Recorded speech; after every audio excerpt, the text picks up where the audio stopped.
Hey guys, so today I'm here with my pregnancy update for weeks 21 and 22. I don't know if I'm ever going to get caught up, let's be real. So basically I am going to promise you guys a pregnancy video once a week, whether it be on this channel or my vlog channel. I finally got that up and going, so if you haven't subscribed to that channel already, I'll leave you the link down below so you can see it. I uploaded a fun kind of pregnancy video in place of my vlog last week. As you'll notice, I didn't have one on this channel, but I did kind of go through some of the old wives' tales to give you kind of an idea of the gender predictions. So if you missed that, I'll have the link down below and also the link to my vlog channel so you can subscribe if you are interested in watching those types of videos. It's just a little less formal. I'm going to be doing daily vlogs, pregnancy type videos, just like ones that I don't want to bombard this channel with, just kind of random other things. So I'm not going to go on forever about that. I just wanted to let you guys know that that is finally up and going. So I'll leave links and all that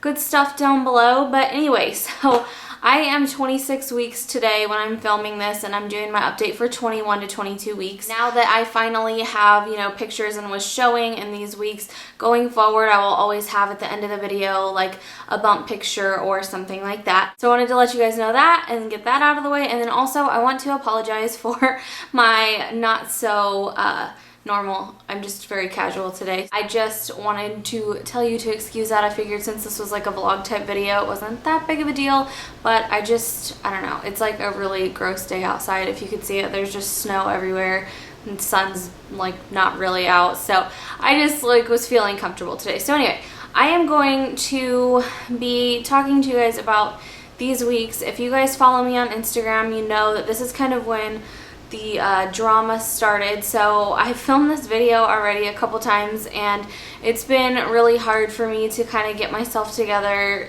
enough to talk about this on camera, just because this was a very, very stressful time for Brock and I. We found out some not so great news. It's just been like kind of hard for me to like talk about and share. I mean, it's so much easier like on Instagram when I was typing in my blurb. It's so much easier to just like type something out to let you guys know what's going on versus actually getting on camera and talking about it. We left off last week talking about, you know, weeks 17 through 20, I want to say. So at that appointment, we were supposed to find out if we were having a boy or a girl. Didn't find that out.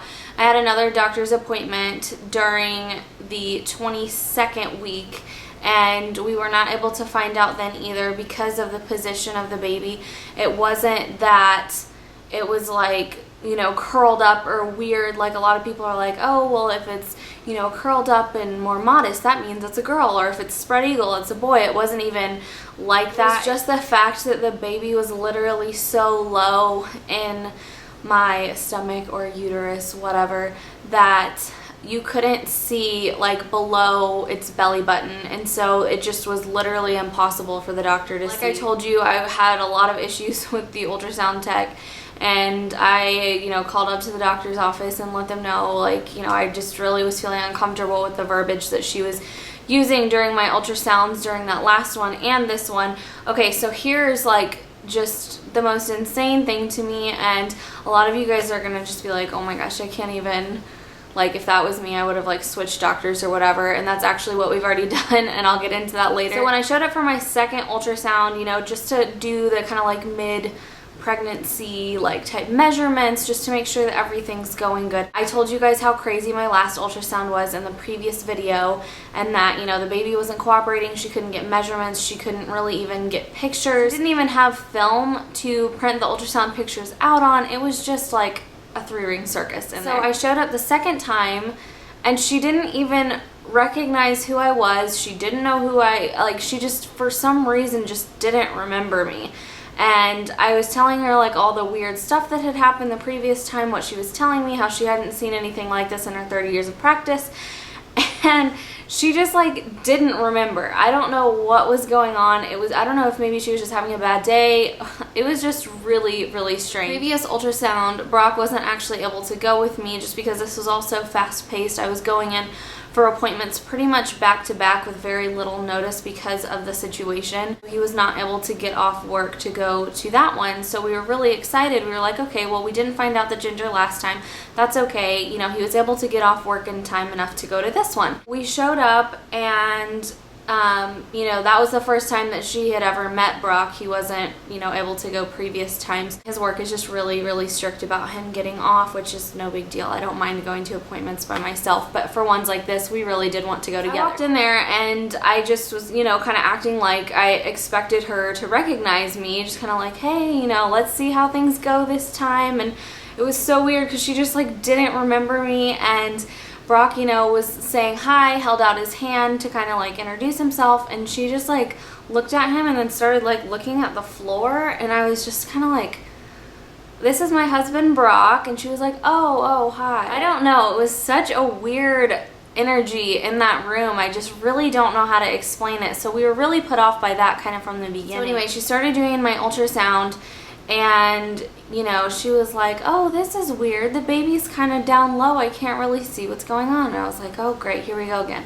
And the time previously they said maybe try drinking a Coke or, you know, a coffee or something with just a little bit of caffeine. I mean, like, not obviously going overboard, but something just maybe 30 minutes before the appointment, just to kind of get the baby, you know, moving around and, you know, just kind of going around in there. So anyway, we went in there and she was like, this is really weird, I just don't know. And you know, even previously before she started doing the ultrasound, she was like, I don't know why I can't find your files, like, you know, I put your name in here and just nothing is coming up on you. And I was like, okay. And then, you know how they, I don't know if you've been pregnant or you've had ultrasounds done, they have a screen that they look at, and usually they'll have one kind of across the little bed or table that you can look at.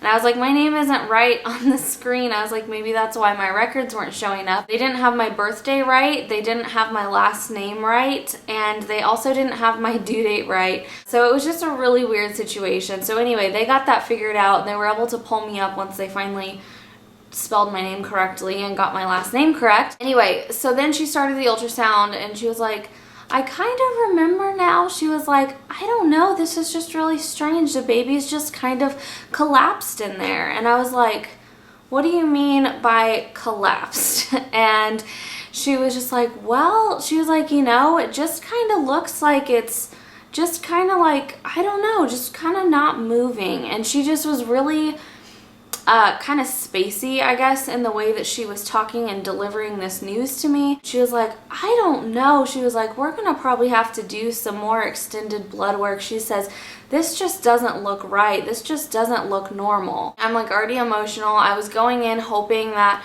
this time was gonna be a lot better than the previous time. And so she just kind of like got my emotions going, and I started crying. She goes, oh, what are you crying about? Are you scared to do blood work?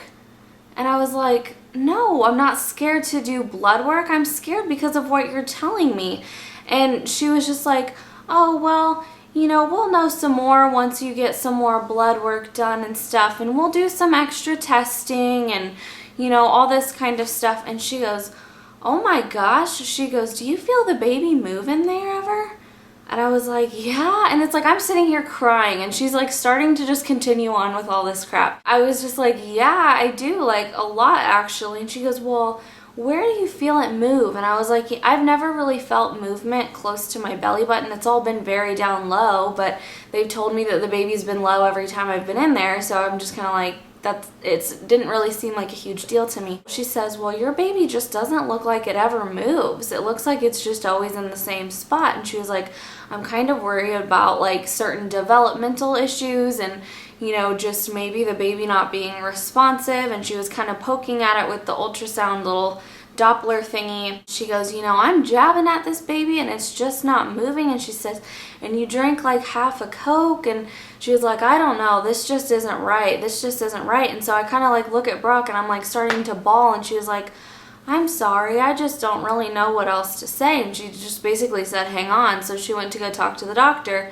She was like, okay, you're gonna have to wait to see the doctor, so just go ahead and go out to the waiting room and we'll try and get you in. And so I waited to see the doctor for like a couple hours. It's all just kind of a blur to me at this point. I ended up having to go home and then go back to the doctor because she was delivering another baby and couldn't see me, and it was like this huge ordeal. But anyway, I was able to go back up there and talk to her. When I went back up there and talked to her, they did blood work on me to test for chromosomal issues and then just other things that might be going on. The ultrasound tech said I had literally like just barely any fluid, just barely none. She was freaking out, and they said that I had a fluid leak and all this kind of stuff. So here I am freaking out. I'm 22 weeks pregnant. If you guys know anything about like the fetal survival rates, then you know that 22 weeks the baby cannot survive outside of me with, I mean, it just in general, it doesn't matter how good the doctor's help is. It just, generally speaking, they can't survive outside the womb at 22 weeks. And so I'm freaking out.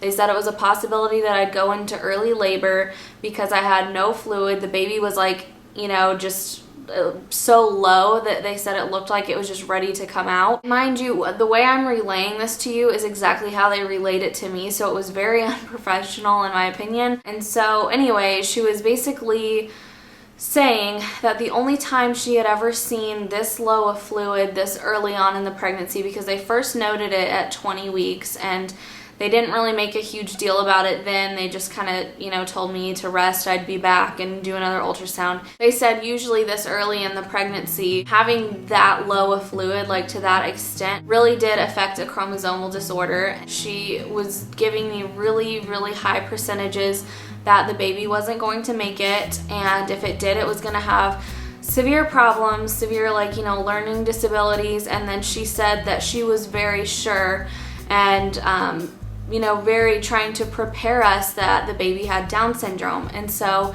she said there's no way to know until we do blood testing. We just never had really planned on doing the testing for Down syndrome until they basically told me it was mandatory, just because the baby's health was at risk. So obviously I had no problem doing it at that point. We just weren't planning on doing it before, because what I had been told was with my age and then other like health factors that my risk was just really low for Down syndrome, so it wasn't like mandatory that I do that testing. Well, she basically told me that, I mean, just in a roundabout way, she was telling me that the baby had Down syndrome.